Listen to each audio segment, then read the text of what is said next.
Dear human, dear soul, I welcome you to my podcast series, Conversations with the Universe. Since a near-death experience, I have the gift to communicate with subtle levels of the cosmos.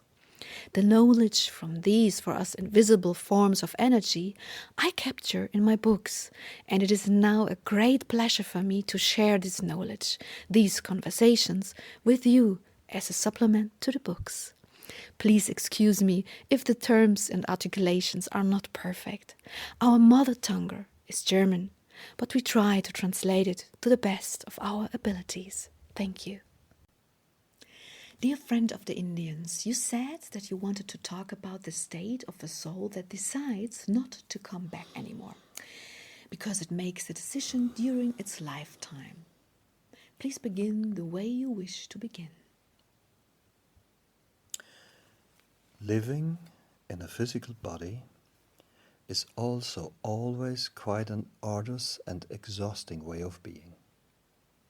The soul energy is confined to a very small form, and you feel the movement of your energy to be indescribably slow.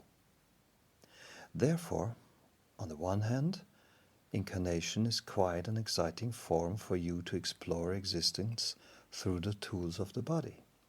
But on the other hand, it is also almost a kind of torture. One day, when a soul no longer wishes to sense such confinement, but also when its energy has become sufficiently strong through purification and awareness, then it realizes that physical experience no longer provides any opportunity to grow or purify. The soul essence no longer wishes to experience these types of physical tools, but instead expansion, energy, and unlimited movement. When a being, a soul, makes such a decision, different energies are activated. These energies then initiate the detachment of the soul in such a way that no complications or contaminations can occur. What this means exactly is that this impulse causes several components to accompany the beginning of detachment. Different extraordinary energies will then start the process of detachment so early that no more complications through ordinary communication with human beings can arise.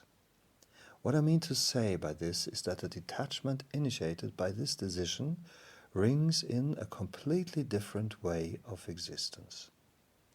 Then, when the soul has made this profound decision, other energies come to bear than if it had not done this.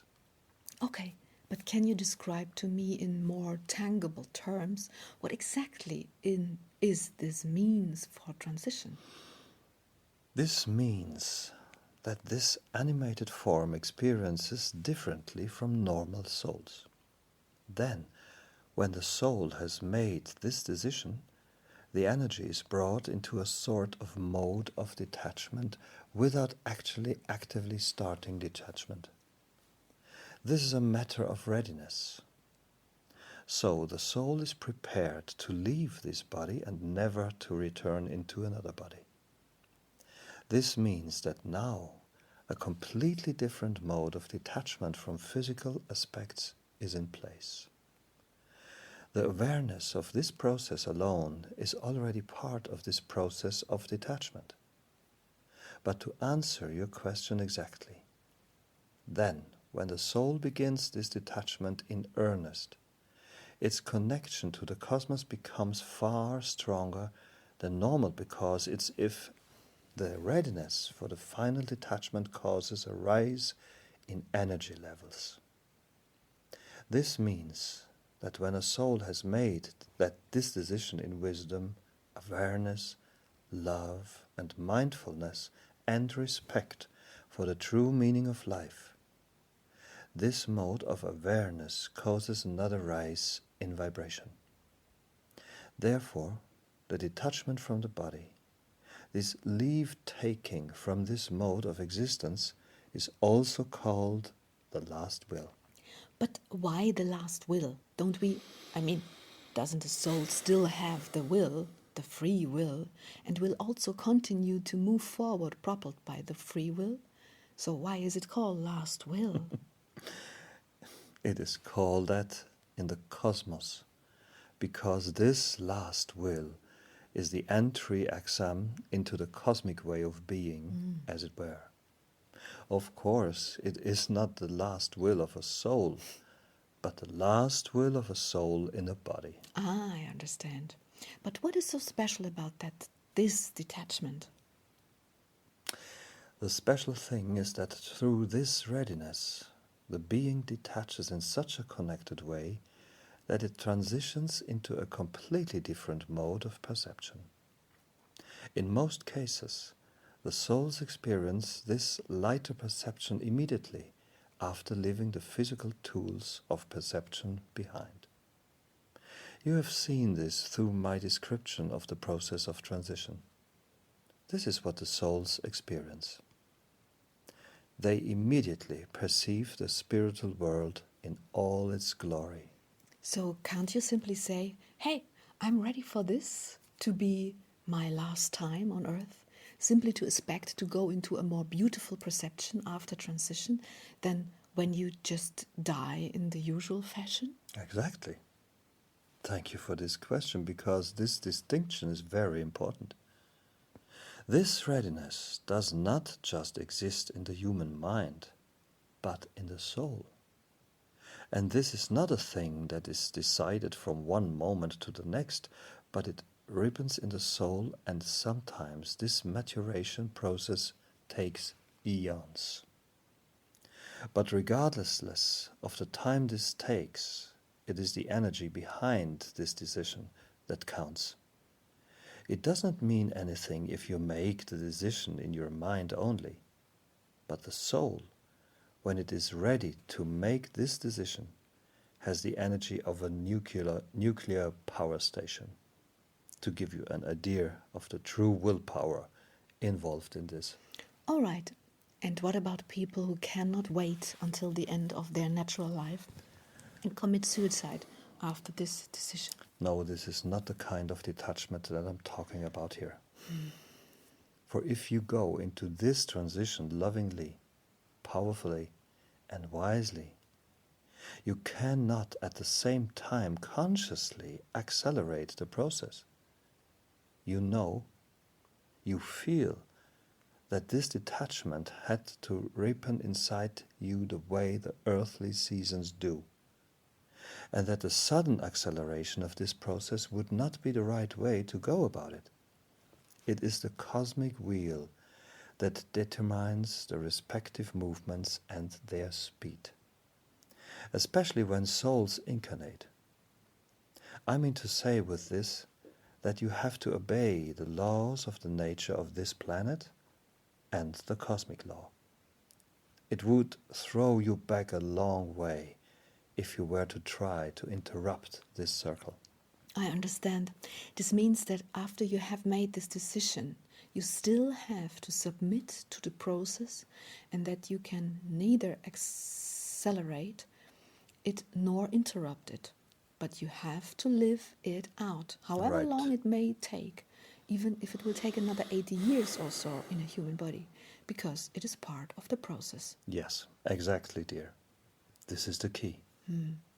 To interfere with this process would have disastrous consequences for the soul, and would ultimately have the opposite effect from what it intended. Therefore, consider the lifetime you still have before you as a special time in which you can process and reflect on your life experiences in a different but more conscious, loving, but knowing manner. So this means that your perception will instantly become so pure and full of light that even others will perceive you and others being as a very bright, so that this transition is relatively beautiful, relatively faster and easier, right? Right. I understand.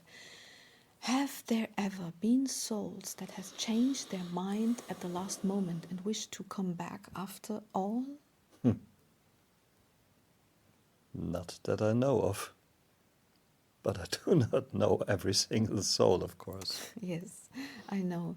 But according to what you know, would that be possible? I cannot imagine that, because the energy is so high that the soul's perception, and therefore also its ensuing impulses, would not even be capable of looking at incarnation as the right tool. You understand? Yes, yes, I understand. Then from this vantage point, it is clear that you have had all the experiences you could have, and that you now regard the spiritual form as the next step of experience existent, and you do not look back. Exactly. Well, okay. Are there souls that have made this decision before they ever incarnated? No. No. This decision can only ripen in your body, not prior to it. So that means that for every soul there is this last life where it has the moment of realization. Yes. Wow, that's exciting. So that means that you cannot make this decision before you enter a body. No.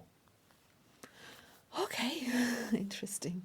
Would you like to add something else? Anything else? Perhaps a final remark? With pleasure.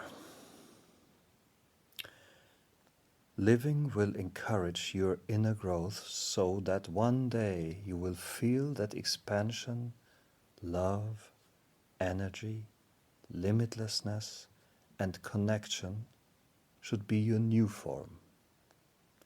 Then give thanks for this journey. Be grateful to and mindful of this body, and say farewell for eternity. Wow. I thank you very much, dear friend of the Indians. Thank you. And what will be our next subject? The next subject will be the different cosmic energies when a human being actively shortens his lifetime. Hey, so you mean when he commits suicide? Yes. Okay, well then, thank you, love. Thank you. Love.